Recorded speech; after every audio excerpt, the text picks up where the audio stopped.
बिना अच्छे गुरु के अगर हम लोग सील ग्रहण करेंगे तो हो सकता है कि वो हमारे लिए उतना उचित न हो, उतना लाभदायक न हो। क्योंकि जो सील जो हमें प्रदान किए जाते हैं, दीक्षा जो प्रदान की जाती है, वो वास्तव में एक प्रकार से इस जीवन से मुक्त होने का एक तरीका होता है। नमो तस् भगवतो अरहतो सम्मा संबुद्धस्स। तो अगर हम लोग को दीक्षा लेनी है बोध चित्त उत्पाद करने के लिए, तो उसके लिए एक गुरु की आवश्यकता होती है। और उनके समक्ष जाकर के हमें किस प्रकार से लेनी चाहिए, आचार्य आर्य असंग ने उन्होंने कहा है कि गुरु के समक्ष समर ग्रहण करने की विधि क्या है।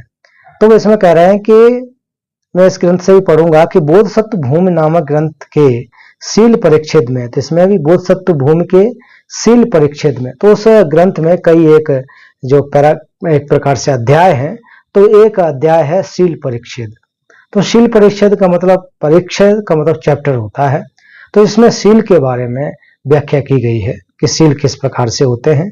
तो सील परिच्छेद में उल्लिखित विविध विधि द्वारा सम्यक लक्षणों से संयुक्त सदगुरु, जो सम्यक लक्षणों से युक्त सदगुरु, अच्छा गुरु, उससे तो है बोध सत्व का संवर ग्रहण करना चाहिए। ये तो हायर एक प्रकार के स्टेज की बात है कि हम लोग बोध चित्त का संवर ग्रहण कर रहे हैं। सामान्य रूप से भी अगर हम लोग जो उपासक उपासिकाओं की दीक्षा अगर ग्रहण करते हैं, तो उसके लिए भी हमें सदगुरु होना चाहिए, एक अच्छा गुरु होना चाहिए, उससे जाकर के हम सील ग्रहण करें। बिना अच्छे गुरु के अगर हम लोग सील ग्रहण करेंगे तो हो सकता है कि वो हमारे लिए उतना उचित न हो, उतना लाभदायक न हो। क्योंकि जो सील जो हमें प्रदान किए जाते हैं, दीक्षा जो प्रदान की जाती है, वो वास्तव में एक प्रकार से इस जीवन से मुक्त होने का एक तरीका होता है, एक उपाय होता है। तो उस उपाय में अगर हमको कोई लेकर जाता है, उस रास्ते में अगर कोई हमको प्रवेश कराता है, तो निश्चित रूप से वो सद होना चाहिए, अच्छा होना चाहिए। अब सदगुरु हो कैसा कैसे हम पता लगाएंगे कि ये सदगुरु है कि नहीं? किसी को देख करके, चेहरा देख करके तो नहीं कह सकते हैं।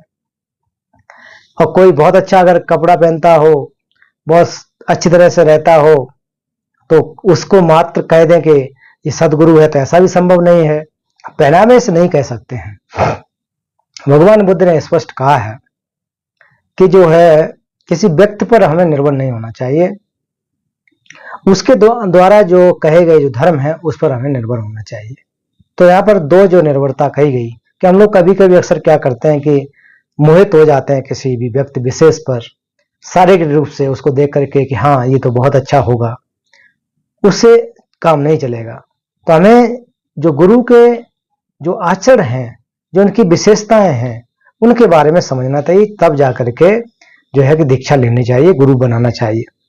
क्योंकि बौद्ध परंपरा में अगर देखें तो ये कोई सामान्य टीचर जैसा नहीं होता है कि हम लोग के जैसे स्कूल में कोई सामान्य टीचर है, हम लोग को कोई विषय पढ़ाया, विषय पढ़ने के बाद फिर हमारा लेन देन नहीं होता है। तो वो केवल जो भी हम लोग अगर देखें स्कूल, कॉलेज, यूनिवर्सिटी में, वो ज्यादातर लौकिक चीजों को हमको ज्ञान देते हैं। लौकिक चीजें इस भवचक्र से एक प्रकार से रहने जैसा हम कह सकते हैं, उसमें लिप्त होने जैसा ज्यादातर देखने को मिलता है। भोग विलास की चीजें, जो सुख सुविधाओं की वस्तुएं हैं, उनको हम कैसे विकसित कर सकें, कैसे बना सकें, उसके बारे में ज्यादातर ज्ञान होता है। चाहे आप मैथमेटिक्स ले लीजिए, साइंस ले लीजिए, या फिर हमारे जो आर्ट के विषय भी हैं, तो उसमें हमारा ज्यादातर तो यही टारगेट होता है। कहीं भी नहीं होता है कि हमको किस प्रकार से क्लेशों को नष्ट करना है, किस प्रकार से हमें जो है ध्यान करना है।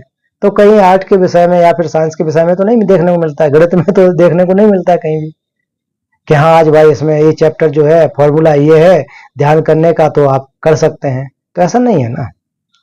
तो इसलिए धार्मिक जो आध्यात्मिक धार्मिक जो हमारे आचार्य हैं, गुरु हैं, उनको बहुत ही अच्छी तरह से जान कर समझ करके दीक्षा लेनी चाहिए।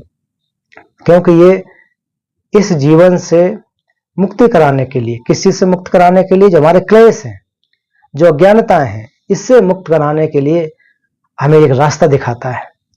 और वो ऐसा नहीं होता है कि कोई भी जो आचार्य जिसके भी हमने आज शरणगमन लिया, दीक्षा लिया, आज ले लिया, फिर उससे हमारा कोई संबंध नहीं होता, ऐसा नहीं है। पूरे जीवन भर जब तक हमको निर्वाण की प्राप्ति नहीं हो जाती है, जब तक उनके साथ एक प्रकार से हमारे जो क्लेश नष्ट नहीं हो जाते, तब तक तो हमारा एक संबंध उनके साथ रहता है। बार बार हमें गुरु पर निर्भर होना पड़ता है, बार बार हमसे उनसे टीचिंग लेनी पड़ती है, उनसे शिक्षाएं लेनी होती हैं। ऐसा तो नहीं है कि एक दिन जाकर के शिक्षाएं लेनी और सारा का सारा काम बन गया, ऐसा नहीं होता। निरंतर बारंबार जाकर के उनसे शिक्षा लेनी होती है, दीक्षा लेनी होती है। आचार्य आसंग हैं, वो कहते हैं कि सम्यक लक्षणों से युक्त होना चाहिए। तो सम्यक लक्षणों में जो हम एक प्रकार से कह सकते हैं कि जो 10 अकुशल कर्म है उसमें लिप्त न हो, 10 अकुशल कर्मों में लिप्त होने वाला व्यक्ति न हो। तो 10 अकुशलों में जैसे कि हम लोगों ने चर्चा किया था, कायिक, वाचिक और मानसिक रूप से, तो ऐसे व्यक्ति में हमें शरण जाने की आवश्यकता नहीं है। मान लीजिए बहुत सारे ऐसे भी हो सकते हैं कि आपसे कहते कुछ हों और करते कुछ हों, तो सावधानी बरतना चाहिए। तो हो सकते हैं, ऐसा नहीं है कि हम लोगों को किसी के प्रति द्वेष के रूप में सोचना है, लेकिन हमें तुरंत कहने का तात्पर्य है कि आंख मूंद करके नहीं, अंधश्रद्धा से नहीं, बहुत ही सोच विचार करके, समय लेकर के। तो इसलिए एक तिब्बत के महान आचार्य जा पेट्रोल रिम्पोचे जी ने अपने ग्रंथ में कहा है, the words of my perfect teacher में, तो उन्होंने उसमें कहते हैं कि अगर आपको अपने आचार्य को परखने के लिए 10-12 वर्ष भी लगे तो आपको जल्दबाजी नहीं करना चाहिए, परखने की कोशिश करनी चाहिए। इतनी बड़ी बात कही है, तो उनको आराम से परखिए। इसके अलावा भी आप तिब्बत की कहानी देखेंगे, आचार्य मिलेरपा, तो वो भी अपने गुरु जो मारपा से मिलने के लिए आते हैं, उनसे दीक्षा के लिए बार बार अनुरोध करते हैं, लेकिन वो बहुत लंबे समय तक उनको टालते रहते हैं। तो इसमें ऐसा नहीं है कि एक तरफा होता है। तो बौद्ध धर्म परंपरा के अनुसार कुछ जो गुरु हैं उनके भी लक्षण होते हैं और जो शिष्य है उसके भी लक्षण होते हैं। तो कभी भी ऐसा नहीं करना चाहिए कि संख्या बढ़ाने के लिए कि मेरे इतने शिष्य हो गए, मेरे इतने ज्यादा जो है चेले चपाटे हो गए, तो जो आए उसको भी बना लो, ऐसा नहीं होता है। उस शिष्य को भी समझना चाहिए, परखना चाहिए। तो दोनों तरफ से कि उसमें लक्षण है कि नहीं धर्म सीखने के, वो वास्तव में मेरा शिष्य बन सकने लायक है कि नहीं, उसमें इस प्रकार की मति है कि नहीं, क्या सोच विचार है, तो उसको समय देना चाहिए, समझना चाहिए। तो अक्सर होता क्या, हम लोग देखते हैं कि जैसे ही आए, आजकल तो एक तरह से होड़ जैसी मची हुई है कि जो भी आए उसी को चिबर दे देते हैं, दीक्षा दे देते हैं। ऐसा नहीं होना चाहिए। पहले परखिए, समझिए, प्रशिक्षण दीजिए। प्रशिक्षण देंगे, जब उनको थोड़ा ट्रेनिंग देंगे कि वो टिकने लायक है कि नहीं, क्योंकि अगर वो सही से सील का पालन भी नहीं कर रहे हैं, ठीक से अगर आचार्य की बात नहीं मान रहे हैं, तो गुरु और शिष्य का जो संबंध है उसमें एक प्रकार से क्या होता है कि दिक्कत आती है। तो जो गुरु और शिष्य का जो संबंध है बहुत ज्यादा प्रगाढ़ होता है, तो उसमें गड़बड़ी नहीं आनी चाहिए। अगर दोनों में से किसी को प्रति भी, मान लीजिए अगर आचार्य हमने ऐसा ढूंढ लिया, बाद में हम अगर क्रिटिसाइज करते हैं, बुराई करते हैं, एक बार दीक्षा लेने के बाद, संबल लेने के बाद, अरे ये तो बहुत बेकार है, क्या करें, हमने ले लिया इनसे, तो वो आपके लिए, शिष्य के लिए घातक होता है। तो इस प्रकार से हमें नहीं करना चाहिए। एक बार लेने के बाद तो क्रिटिसाइज करने का मतलब ही नहीं बनता, क्योंकि वो आपको धर्म के रास्ते पर ले जाने वाले आचार्य हैं। तो कभी भी हमको निंदा नहीं करनी चाहिए अगर हम जो सोच समझ के करेंगे। दूसरा, अगर आचार्य भी है, किसी शिष्य को अगर अपनाता है, तो बाद में भी उसकी निंदा उसको भी नहीं करनी चाहिए, या उसको भी ऐसे नहीं धुतकारना चाहिए, अरे हमको क्या पता था यार, इसको शिष्य बना लिया, मुझे अगर पहले पता होता तो दीक्षा नहीं देता, ऐसा भी होता है। तो इन चीजों से मुक्त होना चाहिए, दोनों चीजों से मुक्त व्यक्ति हो तभी जाकर के हमें क्या है, शिष्य बनाना चाहिए, तभी जाकर के हमको आचार्य बनाना चाहिए। दोनों तरफ की बात कह रहा हूं, तो ये बात जो है आप लोगों को समझना चाहिए। अब इसमें कैसे कहा जा रहा है कि बोधसत्व भूमि में तो ये कह दिया। अब अगले श्लोक को हम लोग अगर देखेंगे, तो अगले श्लोक को पढ़ें, देखें, आपके सामने स्क्रीन पर है। इसमें कहा गया इसमें देखिए कि जो सच्चा आचार्य है, तो सच्चा आचार्य, अच्छे आचार्य की विशेषता क्या है, कैसा आचार्य? जो संवर विधि में, संवर विधि मतलब जो हमें दीक्षा देने में कुशल हो। अब ये केवल उपासक की दीक्षा की बात नहीं है, जो हमारे सातों प्रकार के जो प्राथमिक्षों को धारण करने वाले उनके बारे में बात की जा रही है।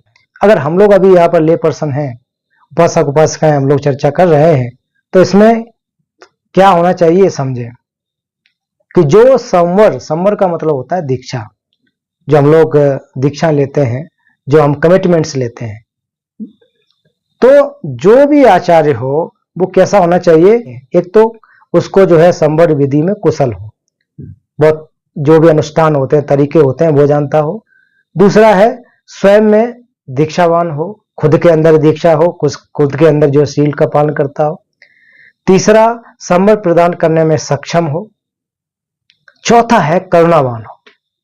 तो ये बहुत ज्यादा महत्वपूर्ण बात है कि करुणा अगर व्यक्ति में नहीं होगी, करुणा अगर उस आचार में नहीं होगी, तो वो शील का जो है कि दीक्षा ठीक से नहीं दे पाएगा।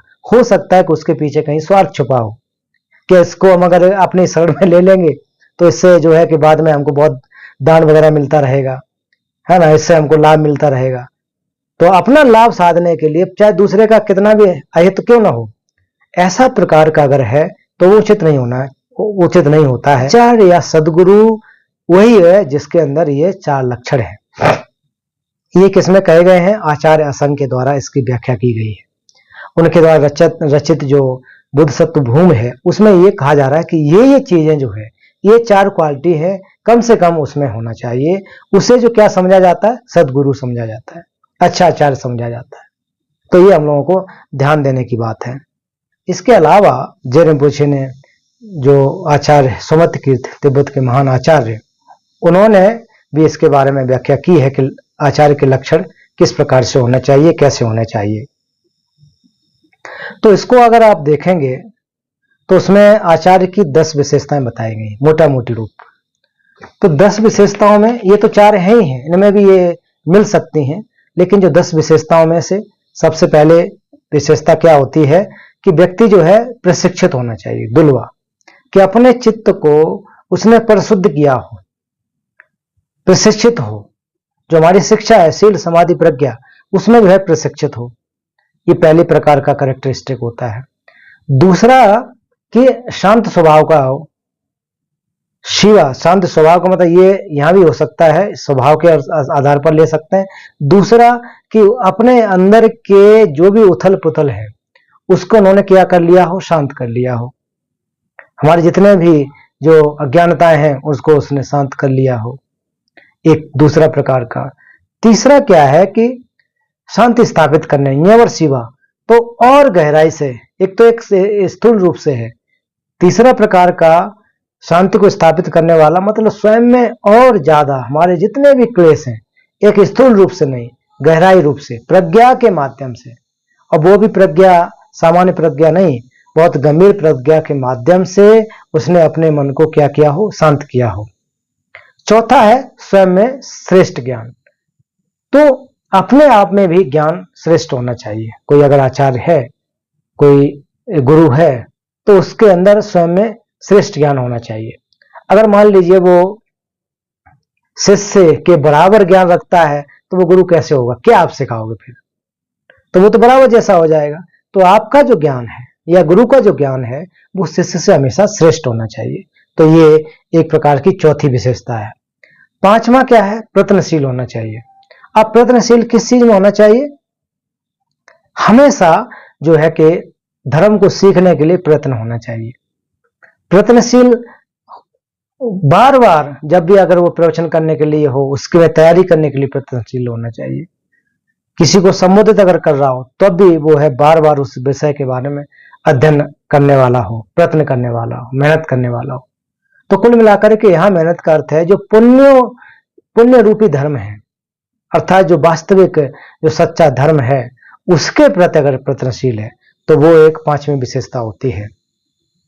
छठवीं है देशना और विद्या में निपुण। तो विद्या या देशना, देशना का मतलब भगवान बुद्ध के जो बुद्ध के वचन है, जो भगवान बुद्ध के द्वारा उपदेशित त्रिपिटक कह सकते हैं जिसको, जो भगवान बुद्ध के सूत्र हैं, अभिधर्म हैं, विनय हैं, अगर कोई मान लीजिए भिक्षु है तो वो उसको विनय की बात आ जाती है कि इसमें वो निपुण हो। केवल भगवान बुद्ध के वचनों में ही नहीं कि भगवान बुद्ध ने जो है गाथाएं जो भी कही उसको रट लिया हो, इतना मात्र नहीं, रटने मात्र वाला नहीं, उतना तो हो ही हो। उसके अलावा क्या होना चाहिए कि तार्किक रूप से, लॉजिक रूप से, प्रज्ञा के आधार पर एनालाइज करने वाला अगर व्यक्ति हो तो वो एक प्रकार से आचार्य की एक ये दूसरी प्रकार की विशेषता होती है। विशेषता में कौन सी हो गई? छठवीं, देशना और विद्या में निपुण। तो ये एक विशेषता। फिर आचार्य जो है वो क्या है? शून्यता में ज्ञान हो, शून्यता का ज्ञान हो। तो शून्यता का ज्ञान जो है हो सकता है वो प्रत्यक्ष रूप से हो, परोक्ष रूप से, दोनों प्रकार से जानने वाला हो। तो ये एक प्रकार से ये भी एक उनकी विशेषता होती है। फिर 8वां है कुशल वक्ता। कुशल वक्ता कि किसी भी धर्म का अगर उपदेश देता हो तो वो बहुत ही अच्छी तरह से अपनी बात को रख पा रहा हो, उस धर्म की व्याख्या करने में सक्षम हो। ऐसा नहीं है कि वक्ता है बहुत अच्छा है कि दूसरी की निंदा करने में बहुत बड़े वक्ता बन जाए, वो बात नहीं की जा रही है। वक्ता हो, धर्म के जो विषय हैं उसमें अच्छी तरह से कुशलता पूर्वक अपनी बात को रख सके। 9वां जो उसका एक विशेषता होता है कि जो छात्र हैं, मतलब स्टूडेंट हैं, उसके उनके प्रति स्नेह होना चाहिए, है ना। स्टूडेंट के प्रति प्यार होना चाहिए, द्वेष नहीं होना चाहिए। चाहे कितना भी स्टूडेंट गलती क्यों ना करे, लेकिन बार बार अगर वो पूछते भी हैं फिर भी उसके प्रति, जो अपने स्टूडेंट के प्रति हमेशा प्रेम एक जैसा होना चाहिए। क्योंकि आचार्य हैं और शिष्य, तो आचार्य निश्चित रूप से ज्ञान में ज्यादा होते हैं, जो शिष्य होते हैं, स्टूडेंट होते हैं, तो ज्ञान की कमी होने की वजह से बार बार गलतियां करते हैं, बार बार क्वेश्चंस पूछते हैं। तो उन सब में जो एक प्रकार से क्या होना चाहिए? प्रेम रखने वाला व्यक्ति होना चाहिए। ऐसा नहीं हो कि हाँ ठीक है मैंने उपदेश दे दिया, बाकी का क्या करना, ऐसा नहीं। प्रेम करने वाला, स्टूडेंट से शिष्यों की तरह, अपने खुद की जैसा, मान लीजिए कि परिवार का कोई है उस तरह से प्रेम करता है, ऐसा व्यक्ति होना चाहिए। और फिर कहा जाता है कि अथक परिश्रम करने वाला। क्योंवेल में अथक परिश्रम का मतलब क्या है कि पढ़ाने में, स्टूडेंट को चाहे पढ़ाने की बात हो, चाहे खुद पढ़ने की बात हो, उसमें निरंतर मेहनत करने वाला व्यक्ति होना चाहिए। तो ऐसे अगर किसी में लक्षण हैं तो वो वास्तव में क्या है? हमारा सदगुरु है।